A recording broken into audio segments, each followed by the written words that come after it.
Assalamualaikum warahmatullahi wabarakatuh. Alhamdulillahirabbil alamin wa bihi nasta'inu ala umuri dunya waddin.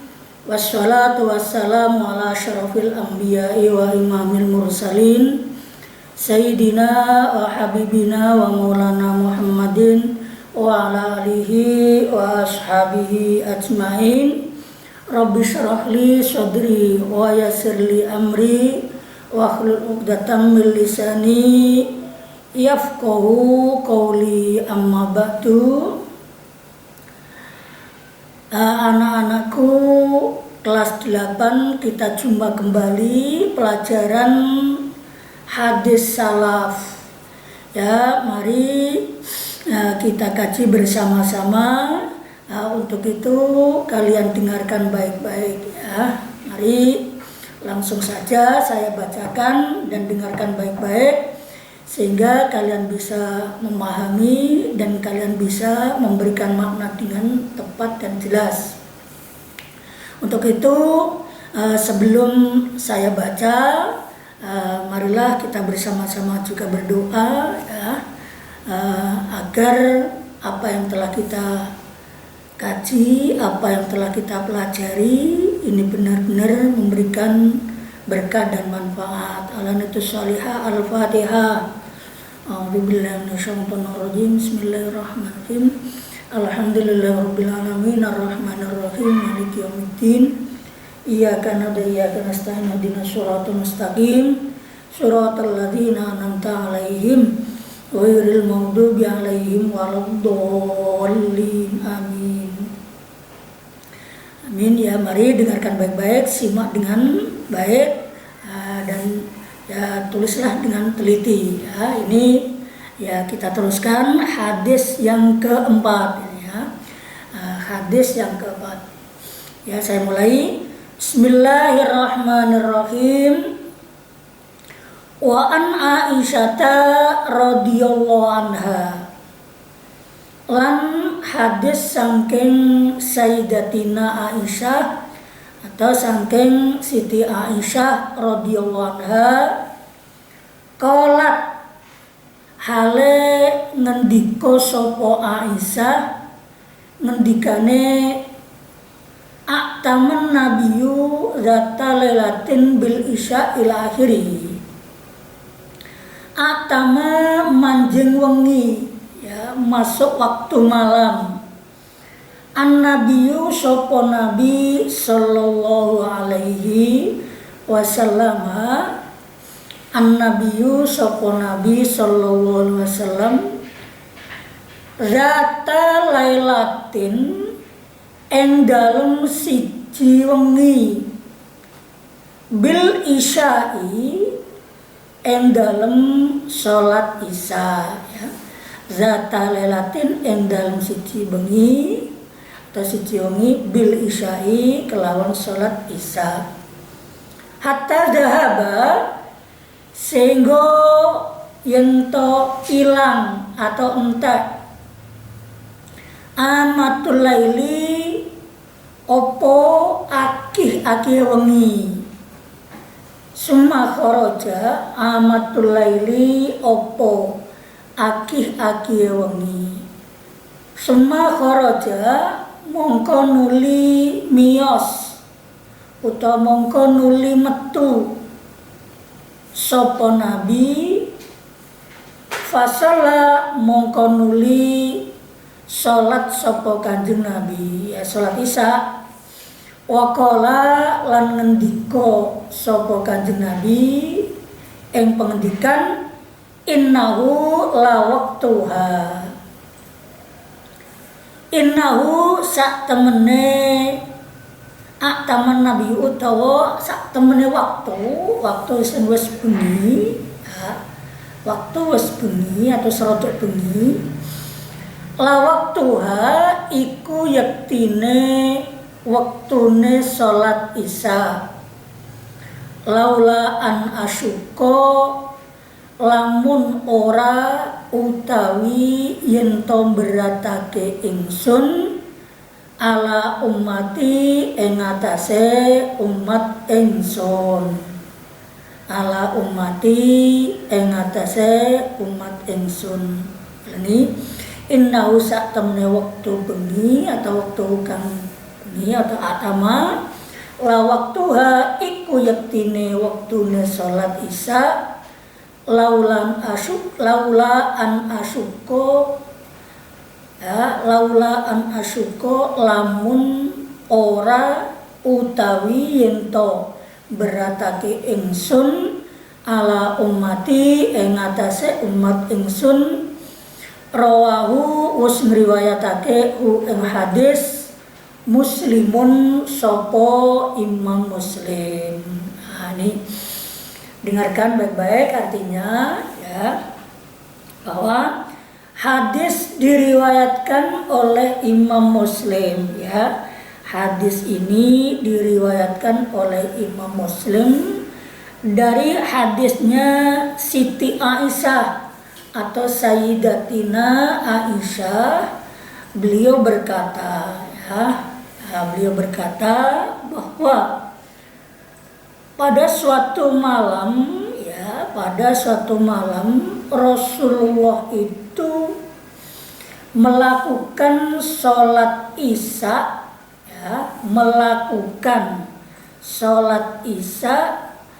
dalam waktu yang agak sedikit malam ya. Jadi zata lalatin bil isya'i zahaba hatta zahaba ammatul laili ya.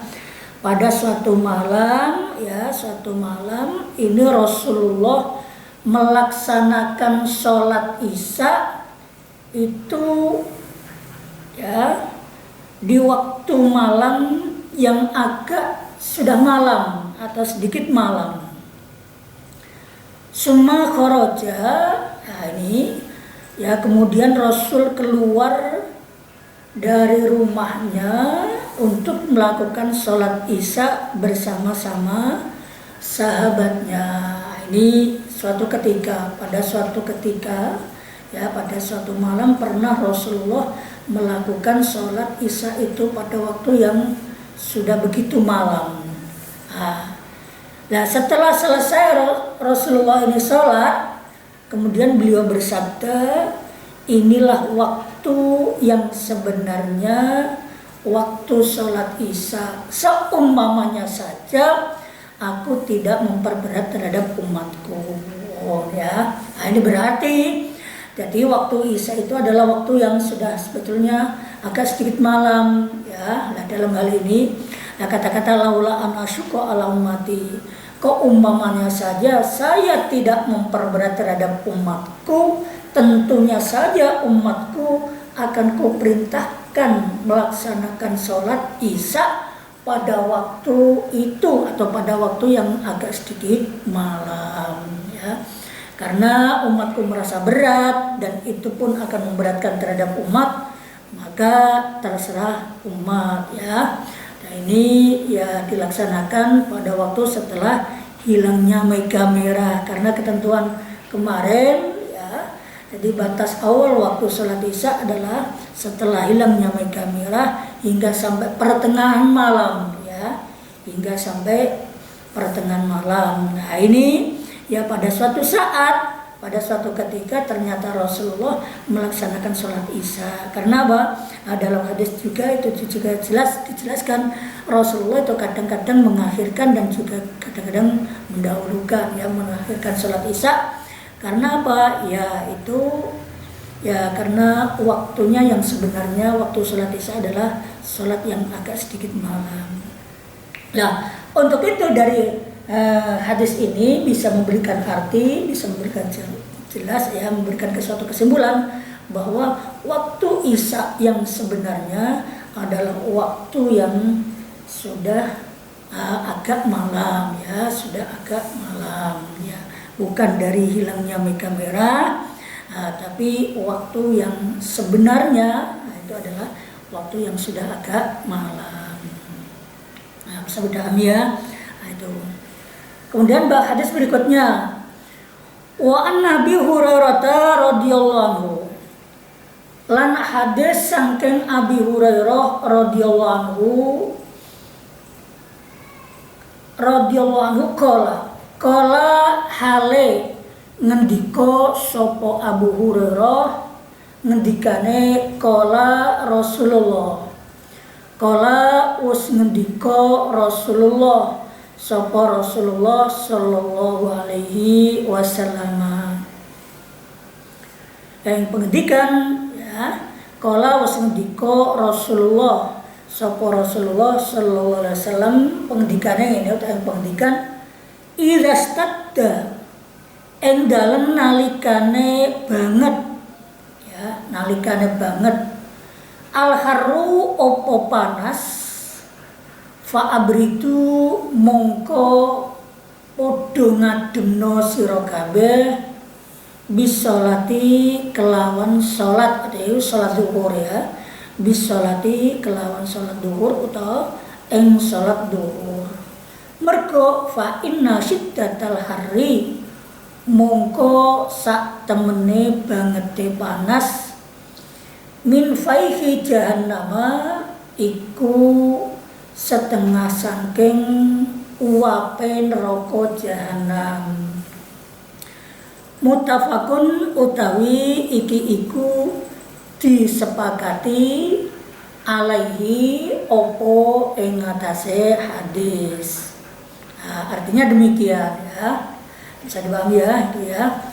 Min faihi jahannama ya, iku setengah saking uap ya.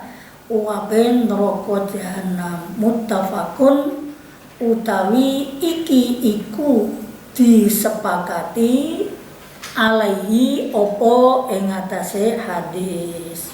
Artinya demikian ya. Hadis yang telah diriwayatkan oleh Imam Bukhari dan Imam Muslim atau hadis muttafaq alaih ya. Hadis muttafaq alaih itu hadis yang telah diriwayatkan oleh Imam Bukhari dan Imam Muslim dari hadis Abu Hurairah ya, bahwa Rasulullah Shallallahu Alaihi Wasallam itu bersabda apabila terjadi ya idastadal haru apabila terjadi panas sekali pada waktu zuhur ya pada waktu zuhur itu sangat amat panas ya terjadi sangat amat panas maka lakukanlah sholat zuhur ada sedikit waktu yang sedikit dingin ya kata Rasulullah abritu bisolati mongko ngademno ya ademno jadi waktunya yang agak sedikit dingin ya rada adem ya karena di sini itu sudah tidak masa-masa sekarang sudah tidak ada masalah karena ada kipas ya itu kapanpun dilakukan bisa saja. Tapi pada masa Rasulullah itu tidak ada kipas ya. Juga gendengnya itu terdiri dari pelepah kurma sehingga kalau waktu panas ya panas sekali. Untuk itu ya sabda Rasulullah atau kata Rasulullah bila mana terjadi yang panas sangat amat panas sekali lakukanlah sholat zuhur agak sedikit dingin. Masalahnya apa? Karena fa inna syiddatal hari min faihi jahannam karena pada saat sangat panas sekali karena saat ya sangat panas sekali itu terjadi penguapan dari neraka jahanam ya. Jadi uap neraka jahanam itu bisa menguap hingga sampai ke dunia. Sehingga orang dunia itu merasa sumuk kabeh. Karena sumuk itu iso ngilangno konsentrasi sholat ya. Iso ngilangno konsentrasi sholat. Bila sholat itu seharusnya adalah konsentrasi sehingga karena sholat itu kan berbicara dengan Tuhan. Kalau dalam kondisi yang sumuk, kondisi yang gerak, kondisi yang panas itu akan mengakibatkan tidak konsentrasi. Maka anjuran dari Rasulullah atau perintah dari Rasulullah ya, maka lakukanlah sholat agak sedikit dingin, sehingga agak sedikit diundur waktu zuhur itu ya.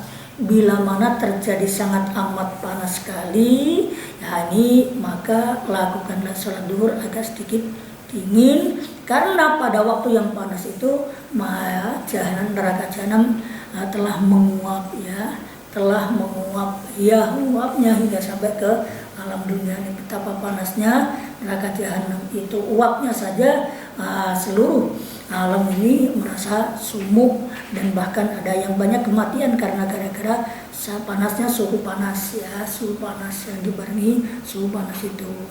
Nah ini agar kita sholat dengan tenang dan baik, maka kita lakukan ya, kita lakukan agak sedikit dingin ya. Ini demikianlah pertemuan yang keempat ini ya, kita akhiri. Ada kurang lebihnya ya saya mohon maaf ya.